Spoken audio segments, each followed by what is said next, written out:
What's up, you guys? Bethany here with BeFit Davis, where we talk about all things life and fitness. Today's video, I'm going to share a story with you about my running journey and when I ran Boston. And shortly after that, there was a time where I said I never wanted to run again. So in December of 2016, I had a big PR at the California International Marathon. That marathon was also the first marathon that I ever did, so that course still holds a special place in my heart. So part of that is why I want you to stay tuned to the end, because I have something to share with you. So at that race that year in 2016, I PR'd with a time of 3 hours and 19 minutes. I really wanted to use that qualifying time to run the Boston Marathon. Shortly after that race, I found out I was pregnant with Nora. We were really surprised, and that kind of put a wrench in my training plan. So I calculated it, thought about it. Postpartum, that would leave me roughly 4 months to train for Boston. I had wanted to do it so bad. We already had plans to go and to make a trip out of it. So I said, we're just going to still do it. So I ran 1,000 miles when I was pregnant with her. After I hit that 1,000-mile mark, I did not run for the rest of the pregnancy. I had a pretty good pregnancy, but running got really uncomfortable for me. So I didn't run. And then shortly after giving birth to her in November of 2017, once my doctor gave me the okay, I started training again.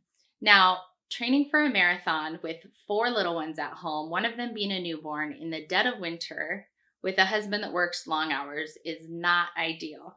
So I would try to, put the kids in the double stroller and get runs in, but it was raining a lot that year. So a lot of my training was done on the treadmill, which is not ideal to me. Mentally, that is tough. I remember I did a 20-mile run on the treadmill, and that was really felt more difficult than running a full 26.2 miles outside. So the training wasn't easy for that, but I made it happen. I felt somewhat ready for Boston. We get to Boston.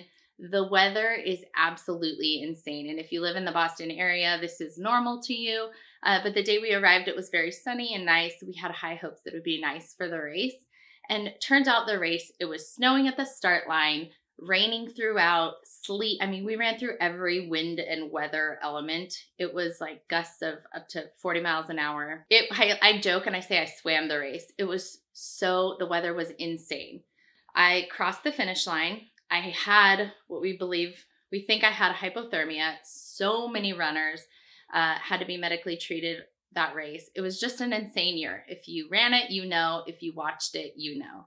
But I was really proud. I crossed the finish line. And when I did, I remember I just looked at John and I was like, I don't think I ever want to run again. Which is just crazy to me to say. I knew that wasn't me. I love running. It's always been my me time, my escape. So to hear myself say that was just crazy. So I took some time off, a couple months off running, and I realized that I had really truly hit a burnout. And there's 2 common types of burnouts. There's a physical burnout and a mental burnout, and I believe that I had both of them. So some signs of a physical burnout can be like compromised immune system, weight loss, trouble sleeping, loss of appetite. There's many others, but these are just some that I experienced. And then a mental burnout is just lack of motivation, no desire to run. When I would think about going on a run, I would almost get a little bit of anxiety. Or when I would think about registering for a race, same thing. I just got really anxious about it. So I just sat back and thought, okay, right now I feel like I never want to run again, but that's probably not true. I just need to switch up my training and my, rest and get myself to love running again. I ended up taking almost 2 years off of running. And when I say that, I didn't not run completely. I only ran when I felt like it. I ran a couple small races here and there, but it was just more I ran for fun. I didn't have any run workouts planned. I just went out and ran by feel.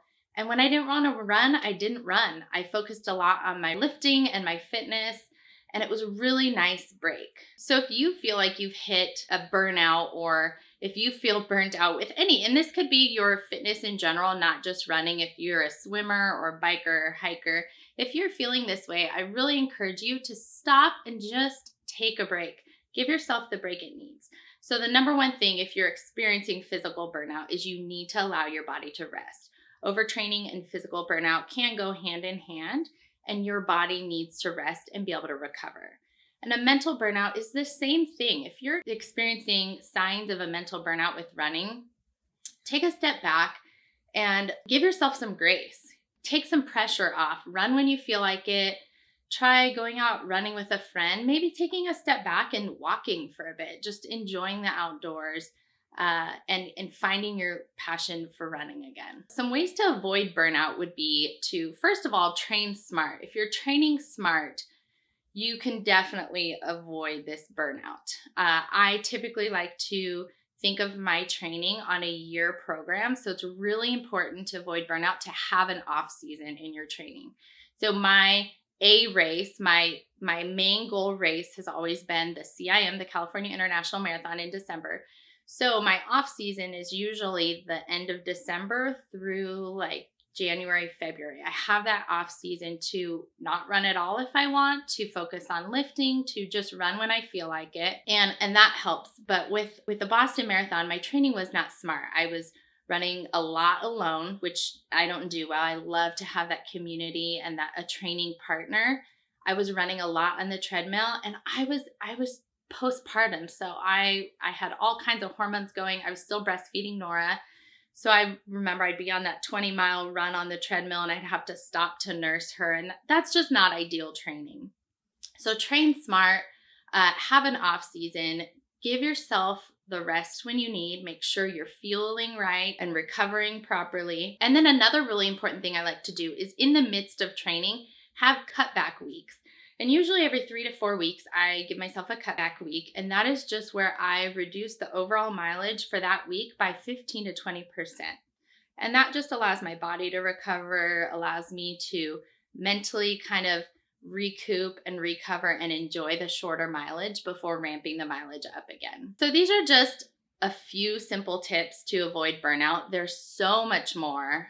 If you've ever experienced burnout before in running or whatever kind of training you do, let me know in the comments because I know that I'm not alone at this. So fast forward to now, I will say that I love running again. I actually just had surgery a couple weeks ago, but I'm really excited to get back to running. I am cleared to run in 3 weeks and I'm like counting down the days because this last week, very spontaneous, I registered for the CIM again. So it's December 5th of this year and I'm running the full marathon, 26.2 miles. And I am just so excited that I have a passion for running again. And I'm actually looking forward to training. I didn't think that I would ever get to this point again. And I got to a point where I was okay with that. But I love running again and I'm so excited to train and run my favorite race. All right, so if you are not subscribed to my channel, can you do it right now? Click the subscribe button below and then you can hit the notification bell and that will just alert you every time I post a new video so you don't miss any of my content.